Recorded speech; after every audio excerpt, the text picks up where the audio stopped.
gold hunting at. Time I get down in there, I'll be looking over on this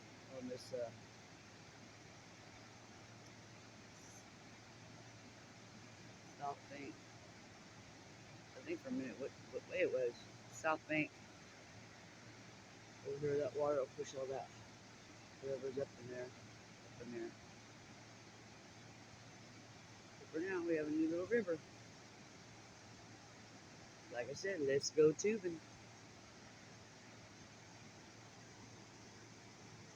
And down here along where this water's all pushed up right here, sand, these trees. It's where to look for gold at.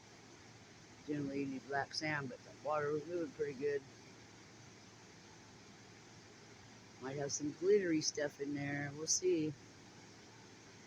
If it's raining enough, I'll go down there and look. Okay, ta-ta for now. Live from Springville coming at you.